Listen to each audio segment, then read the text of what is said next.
Les anges insistèrent auprès de Lot en disant « Lève-toi, prends ta femme et tes 2 filles qui se trouvent ici, de peur que tu ne périsses dans la ruine de la ville. » Et comme il tardait, les hommes le saisirent par la main, lui, sa femme et ses 2 filles, car l'Éternel voulait l'épargner. Ils l'emmenèrent et le laissèrent hors de la ville. Après les avoir fait sortir, l'un d'eux dit « Sauve-toi pour ta vie. Ne regarde pas derrière toi et ne t'arrête pas dans toute la plaine.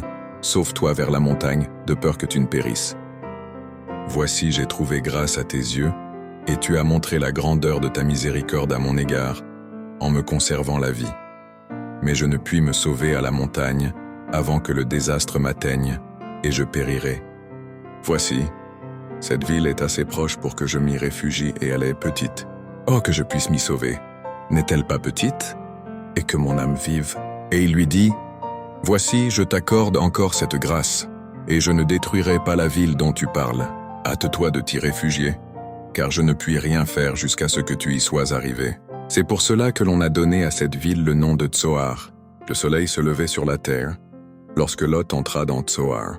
Alors l'Éternel fit pleuvoir du ciel sur Sodome et sur Gomorrhe du soufre et du feu de par l'Éternel. Il détruisit ces villes, toute la plaine et tous les habitants des villes, et les plantes de la terre. La femme de Lot regarda en arrière, et elle devint une statue de sel. Abraham se leva de bon matin, pour aller au lieu où il s'était tenu en présence de l'Éternel.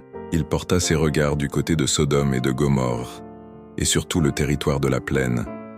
Et voici, il vit s'élever de la terre une fumée, comme la fumée d'une fournaise.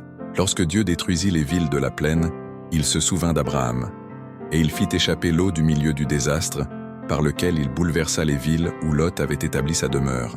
Genèse chapitre 19, versets 1 à 29. Partie 1, traduction Louis II.